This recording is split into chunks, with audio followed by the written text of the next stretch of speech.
Hello and welcome back to NoStress English, the podcast that helps you speak English with more confidence and less worry. I'm Alec. And I'm Maya. It's so great to have you with us for episode 4. Today, we're talking about something I think every single English learner has experienced.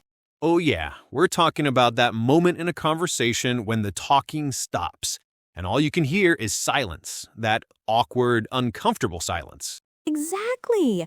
Your heart starts beating a little faster, your mind goes completely blank, and you're just thinking, say something, anything. It's a terrible feeling, so in this episode, we're going to give you the tools to end awkward silences forever. We'll show you how to keep a conversation going in English. We'll cover why conversations can feel so hard, some simple tricks native speakers use without even thinking, and tons of useful phrases you can start using today. By the end of this episode, our goal is for you to feel much more prepared and relaxed in your next English conversation. Let's start with that feeling of panic. Maya, why do you think that moment of silence feels so scary for learners? Oh, it's because it feels like a test and you're failing. You feel like the other person is waiting for you, judging you. Your brain is trying to translate from your native language, searching for the perfect grammar, the perfect vocabulary, and it just freezes. Right, all that pressure. You think the silence is your fault. I remember when I was learning Spanish, I went to a party and someone asked me what I did for work. I just said, I work, and smiled. That was it. The conversation died right there. Oh no, that's such a relatable story, and that brings us to the biggest, most common mistake English learners make in conversations. Which is? Giving short, closed answers. Answers like yes, no, or it was good. We call these conversation killers because you're essentially closing the door on the conversation. Exactly. It puts all the pressure back on the other person to think of another question. A conversation should be like a game of tennis. One person hits the ball, and the other person hits it back. If you just let the ball drop, the game is over. What a great analogy. So how do we teach our listeners to hit the ball back? What's the secret that native speakers know? Well, the secret isn't about having a huge vocabulary or perfect grammar. The real secret is to be curious. It's about asking good questions. Good questions are the fuel for a great conversation. And the easiest way to ask good questions is by using a few magic words. These are the question words you already know. Who, what, where, when, why, and how. These are your best friends in any conversation. They turn a simple yes or no into a story. Let's show them how it works with a role play. This is a super common situation. Someone asks you about your weekend. Okay, first, let's do the awkward version, the conversation killer version. You ask me about my weekend, Maya. All right, ready? Hey, Alex, how was your weekend? It was good. Oh, good. Mine was good too. Cool. And scene. You can feel the awkwardness, right? The conversation had nowhere to go. Totally. I felt the pressure to think of something else to say. Okay, now let's try the improved version. The key is for you, Alex, to give me a little more information, and then I will use a question word to keep it going. Got it. Let's do it. Hey, Alex, how was your weekend? It was great, thanks. I finally started watching that new TV series everyone is talking about. Oh, really? I've heard about that one. What do you think of it so far? It's fantastic. The story's really unique. How about you? Did you get up to anything interesting? I did. I went for a hike with some friends. It was so nice to get out of the city. That sounds lovely. Where did you go? And scene. See the difference? It was so much more natural. It flowed. A huge difference. I gave more than a one-word answer. You asked a what question. I hit the ball back with a how question. And then I used a where question. It's a formula that works every time. So our first big tip for you all is when someone asks you a question, always try to add one extra piece of information. And when you're listening, listen for key words you can ask a question about. Right. If they mention a movie, ask what it was about. If they mention a place, ask where it is. If they mention a person, ask who they went with. Okay, but Alex, what if someone says something and your mind just goes blank? You can't think of a question. What can you do then? This is a fantastic question. This is where you need our second technique, using phrases to buy time. It's completely okay to pause and think. In fact, it makes you sound more thoughtful. Native speakers do it constantly. We use little phrases to signal that we're thinking. Yes, these are like little bridges that keep the conversation going while your brain works. They're incredibly useful. Let's give our listeners some of our favorites. This is a great time to practice. Listen and then repeat the phrase out loud. Ready? The first one is a classic. That's a good question. Let me think for a moment. Simple and direct. I love it. Here's one more you can use.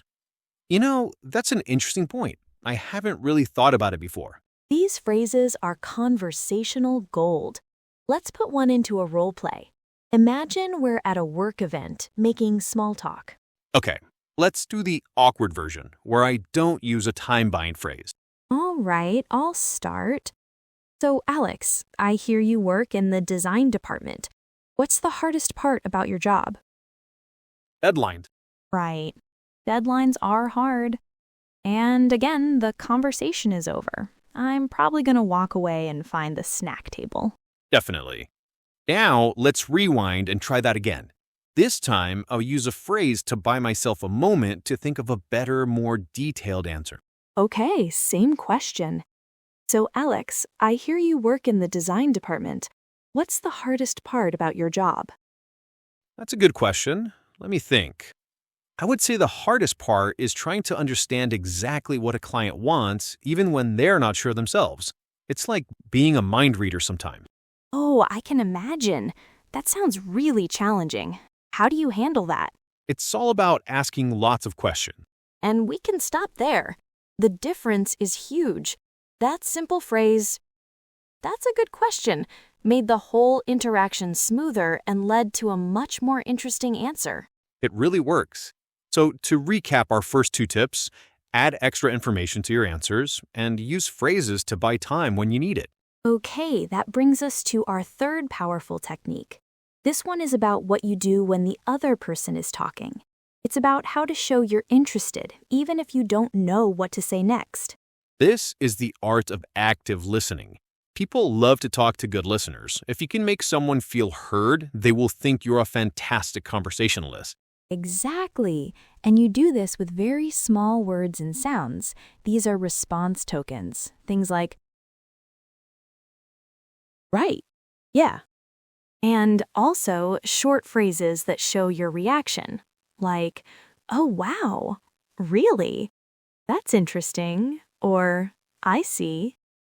These little words are so powerful. They tell the speaker, I'm with you, I'm listening, please continue.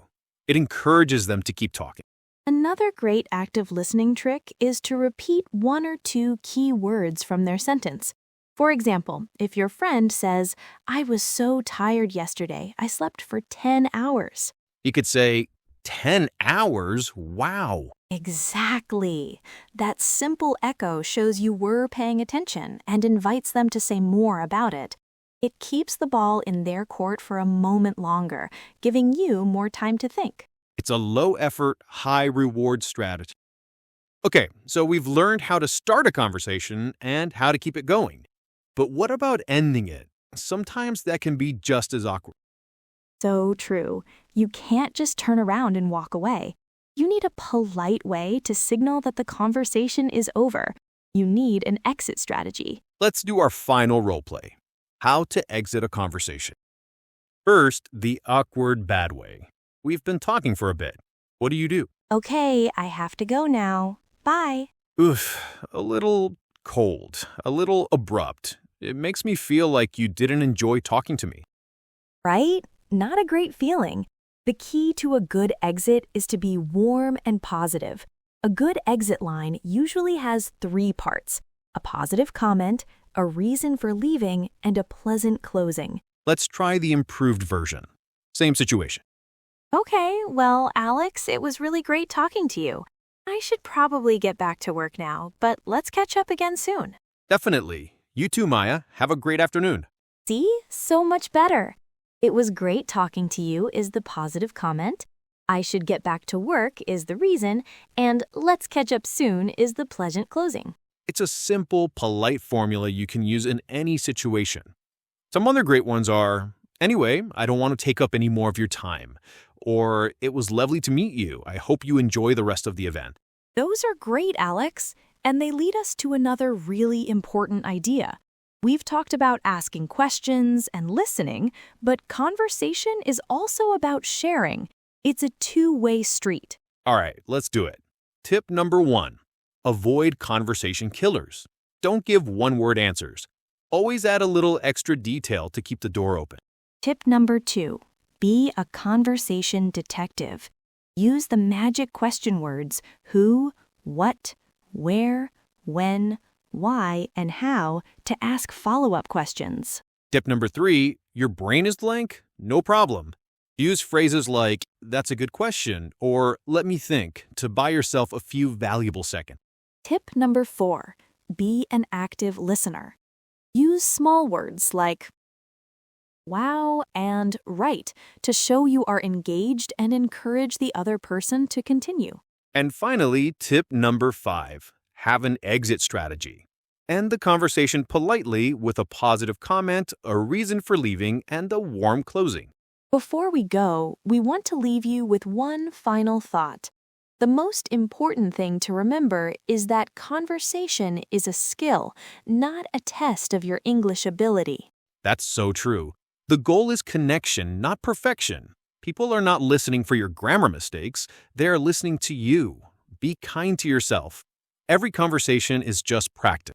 So our challenge to you this week is to pick just one of these tips, just one, and try to use it in your next English conversation.